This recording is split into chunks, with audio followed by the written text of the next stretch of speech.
Xanımlar və cənablar, Azərbaycan Respublikasının, Türkiyə Respublikasının və Pakistan İslam Respublikasının dövlət himnləri səsləndirilir.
Müasir Azərbaycan dövlətinin qurucusu və memarı, ümummilli lider Heydər Əliyevin, eyni zamanda ərazi bütövlüyümüz və suverenliyimiz uğrunda canlarından keçən qəhrəman vətən övladlarının əziz xatirəsi bir dəqiqəlik sükutla yad olunur.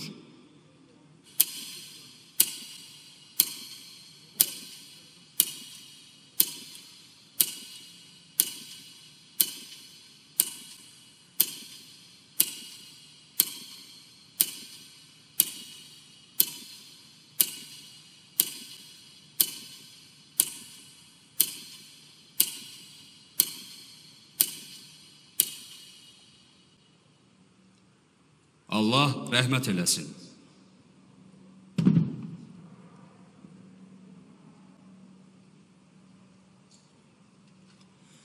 Azərbaycan Respublikasının Prezidenti, Silahlı Qüvvələrin Ali Baş Komandanı Cənab İlham Əliyev.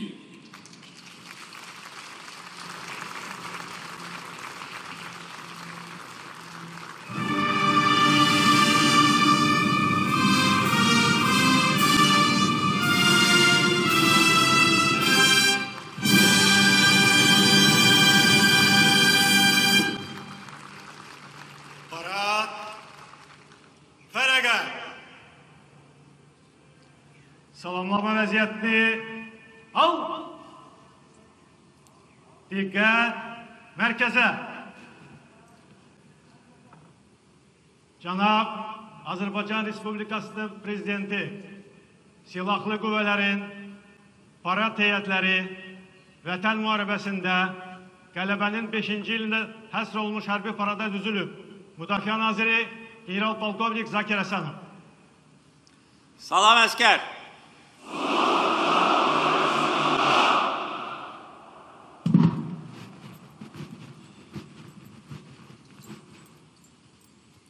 Əziz hərbiçilər, hörmətli qonaqlar, xanımlar və cənablar, mən sizi və bütün Azərbaycan xalqını şanlı zəfərimizin 5-ci il dönümü münasibəti ilə ürəkdən təbrik edirəm. Mənim dəvətimi qəbul edən qardaş ölkələrin rəhbərlərini, nümayəndə heyətlərini səmimiyyətlə salamlayıram. Bugün bizim paradda əziz qardaşım Türkiyə Cumhuriyyətinin Cumhurbaşqanı hörmətli Rəcəb Tayyip Erdoğan iştirak edir. Əziz qardaşım 2-ci Qarabağ müharibəsinin ilk saatlarından başlayaraq Azərbaycana, Azərbaycan xalqına, Azərbaycan ordusuna öz dəstəyini göstərirdi. Onun bizə verdiyi siyasi və mənəvi dəstək bizə əlavə güc verirdi, bizi ruhlandırırdı. Qardaş Türkiyə xalqı, hörmətli Prezident Erdoğan'ın liderliyi ilə Azərbaycana müntəzəm olaraq dəstək göstərmişdir. Müharibə zamanı Azərbaycan tək deyil, Türkiyə Azərbaycanın yanındadır deməsi bütün dünyaya çox ciddi mesaj idi. Azərbaycan xalqı bu qardaş dəstəyini heç vaxt unutmayacaq. Müharibədən və şanlı zəfərimizdən bir il sonra tarixi Şuşa şəhərində Türkiyə və Azərbaycan prezidentləri Şuşa bəyannaməsini imzalayaraq bizim əlaqələrimizi ən yüksək zirvəyə, müttəfiqlik səviyyəsinə qaldırmışlar. Və bugün bizim hərbi paradda Türkiyə hərbçilərinin iştirakı bizim birliyimizin növbəti təzahürüdür. 5 il bundan əvvəl Zəfər paradında da əziz qardaşım Rəcəb Tayyip Erdoğan bizimlə bərabər idi. Bugün isə bizimlə bərabər digər əziz qardaşım iştirak edir. Qardaş Pakistan Baş Naziri Məhəmməd Şahbaz Şərif bizim qonağımızdır. Pakistan dövləti və xalqı 44 günlük vətən müharibəsi zamanı Azərbaycana dəstək və həmrəylik göstərmişdir. Və bugün ilk dəfə olaraq Azadlıq meydanında Pakistan hərbiçiləri də bizimlə bərabər iştirak edirlər.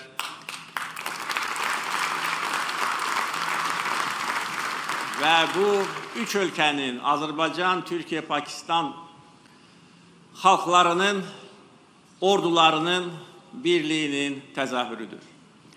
Dost ölkələrdən gəlmiş bütün qonaqları salamlayıram və onların bizimlə bərabər bugün olmaları bir daha bizim birliyimizi, həmrəyliyimizi qarşılıqlı dəstəyi əyani şəkildə göstərir.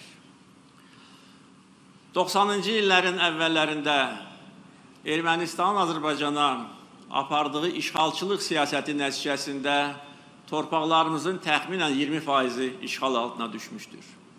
1 milyon Azərbaycan vətəndaşı qaçqın köçkün vəziyyətinə salınmışdır. Xalqımıza qarşı hərbi cinayətlər törədilmişdir.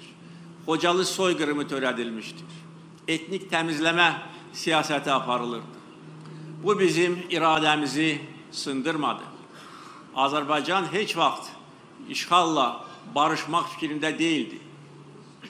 Biz sülh danışıqlarını apararkən eyni zamanda hər zaman bəyan edirdik ki, əgər bu danışıqlar nəticə verməsə, Azərbaycan istənilən yollarla, o cümlədən hərbi yolla öz tarixi əzəli torpaqlarını azad edəcək.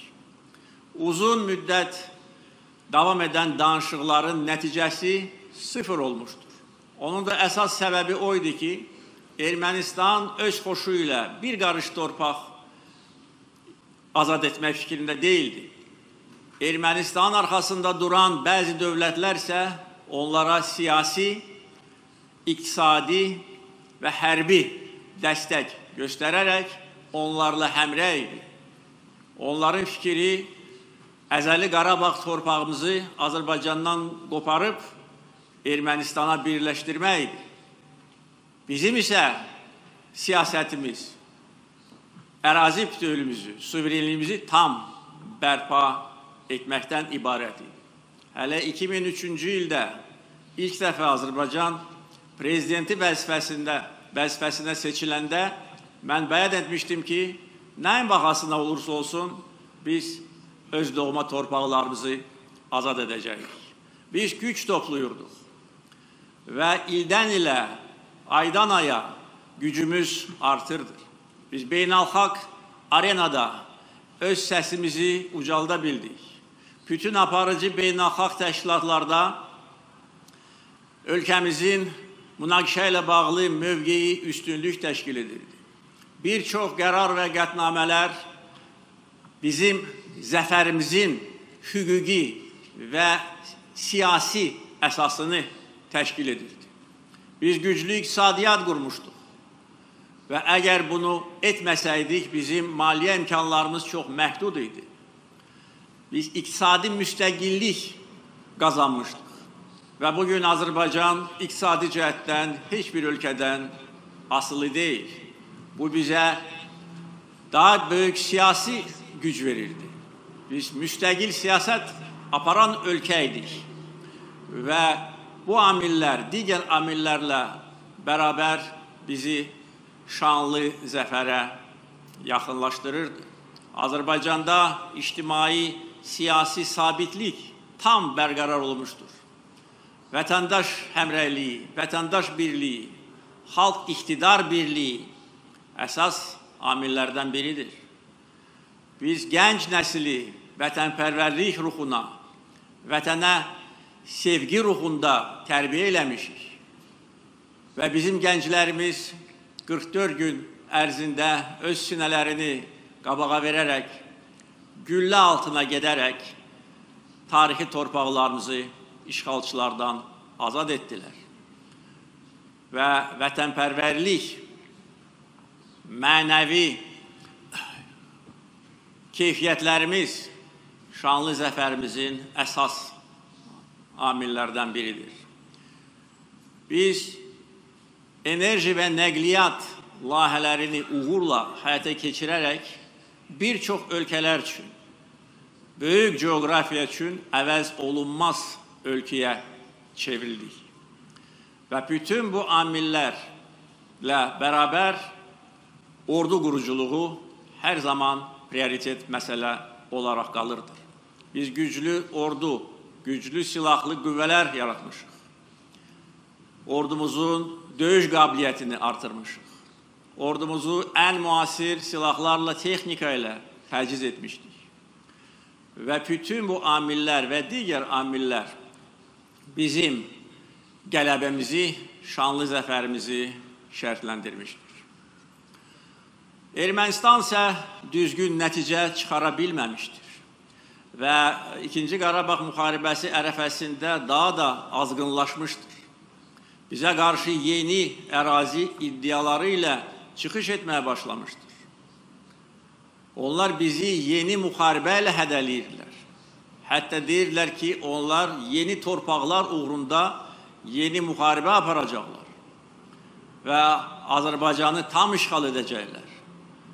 Deyirlər ki, onların tankları Bakı küçələrində olacaq. Deyirlər ki, onlar Bakıda çay içəcəklər. Əslində, onların bu arzuları həyata keçdi. Onları biz gerçəkləşdirdik. Onların tankları bugün Hərbi Qənimət Parkında nümayiş etdirilir. Erməni hərbi cinayətkarları bugün Bakıda məhkəmə qarşısında cavab verirlər və istintaq təcridxanasında Azərbaycan çayını içirlər.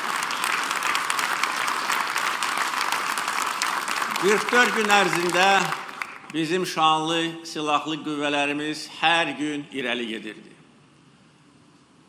Bir gün, bir addım geriyə atmamışdır. Böyük peşəkarlıq, rəşadət, qəhrəmanlıq və fədakarlıq göstərmişdir. Allah bütün şəhidlərimizə rəhmət eləsin. Biz bütün dünyaya güclü dövlət və müzəffər xalq kimi özümüzü göstərmişdik. Bunu döyüş meydanında sübut etmişdik. 44 gün ərzində döyüş meydanında 300-dən çox şəhər və kənd düşmənlərdən azad edildi. Biz düşməni qova-qova irəliyə gedirdik və hər azad edilmiş şəhər və kənd, orada qaldırılan Azərbaycan bayrağı bizim ordumuzu da, xalqımızı da daha da ruhlandırırdı. Və nəhayət, noyabrın 8-də alınmaz qala sayılan Şuşa şəhəri erməni işğalçılarından azad edilmişdir. Bizim şanlı zəfər yürüyüşümüz 27 sentyabrdan 8 noyabra qədər uğurla davam edirdi. Dağlardan, çaylardan, dərələrdən keçərək, sıldırım qayalara dırmaşaraq biz şanlı zəfərə doğru gedirdik. Və Şuşanın düz 5 il bundan əvvəl azad edilməsi Ermənistan ordusunun belini qırdı və ondan sonra onlar təslim oldular.